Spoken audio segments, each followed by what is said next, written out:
बाळ, फ्रीजमधून श्रीखंड काढ ना. आम्ही पूर्वी घरीच बनवायचो श्रीखंड. त्याची चवच वेगळी होती. आता काय सगळं रेडीमेड. आजी, हे श्रीखंड खाऊन बघ.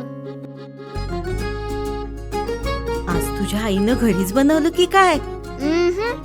हे आहे गोकुळचं श्रीखंड. अगदी जिभेवर रेंगाळणारं. जिभेवरच नाही तर मनावरही रेंगाळणार. गोकुळ श्रीखंड, मनावर रेंगाळणारं. राधानगरी परिसरामध्ये अपघाताची मालिका सुरूच. 2 दिवसात 3 अपघात. राधानगरी परिसरामध्ये गेल्या 2 दिवसांमध्ये अपघाताची मालिका सुरूच असून सलग 3 अपघातात 5 जण जखमी झाले आहेत. वाढत्या अपघातांमुळे नागरिकांमध्ये भीतीचे वातावरण निर्माण झाले आहे. पहिली घटना कारिवडे राऊतवाडी मार्गावर दुचाकी व चारचाकी यांची समोरासमोर धडक होऊन दिनेश नारायण पाटील राहणार दाजीपूर आणि वसंत अप्पा मिसाळ राहणार मिसळवाडी हे गंभीर जखमी झाले.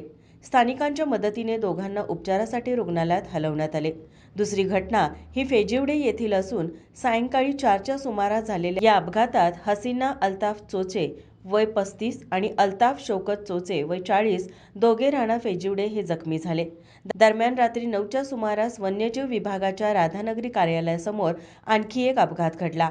या घटनेत साताप्पा रंगराव गुरव वय 30 राहणार फेजिवडे हे दुचाकीच्या धडकेत जखमी झाले.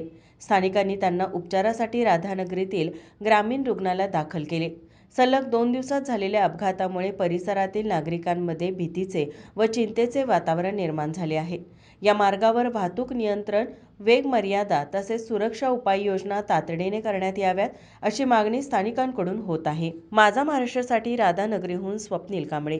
ताज्या घडामोडी पाहण्यासाठी माझा महाराष्ट्र न्यूजला आजच सबस्क्राईब करा.